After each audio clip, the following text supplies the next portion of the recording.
ကဘာကျော်လောင်းမဲ့စွမ်းရည်နဲ့မားတထောင်တကောင်ပွားမြင်းချံမျိုးသားတင်လင်းခန့်လူတယောက်ရဲ့ခနာကိုယ်လေးချင်းတစ်ခုလုံးကိုလက်တစ်ဖက်ထဲနဲ့ထိန်းချုပ်ပြီးတော့ကင်မီကောက်ပုံစံထောင်ပြနိုင်မှုဆိုတာကဖြစ်နိုင်ပါမလားလို့မေးခွန်းထုတ်စရာရှိပါသည်ဒါပေမဲ့အဲ့လိုမျိုးမဖြစ်နိုင်ဘူးလို့ထင်ရတဲ့စွမ်းရည်မျိုးကိုပိုင်ဆိုင်ထားတဲ့မြန်မာလူငယ်လေးတယောက်တကယ်ရှိနေတာဖြစ်ပါသည်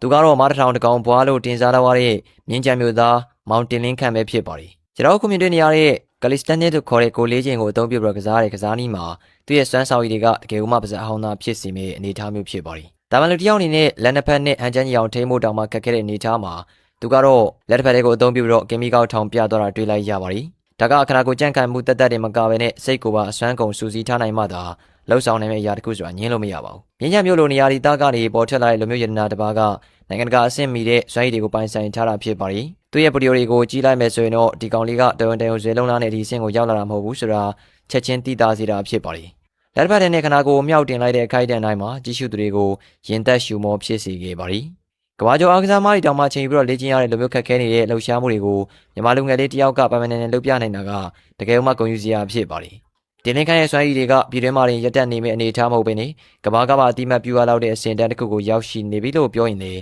မမှားပါဘူး။သူရဲ့ကြိုးစားအားထုတ်မှုနဲ့မူရပါမီတို့ပေါင်းဆက်လိုက်တဲ့အခါမှာတော့မြင်းချမျိုးသားတင်လင်းခန့်ဆိုတဲ့နာမည်ကကာလီစတန်နစ်လောကမှာတောက်ပလာခဲ့တာဖြစ်ပါတယ်။ရှေ့ဆက်ပြီးတော့လေဒီထက်ပုံမအမခန်းနဲ့စမ်းဆောင်ရည်နဲ့တူနိုင်ငံကုန်ကိုစောင့်နိုင်မဲ့လူငယ်တယောက်ဖြစ်လာအောင်မယ်ဆိုတာယုံကြည်မိပါတယ်ခင်ဗျာ။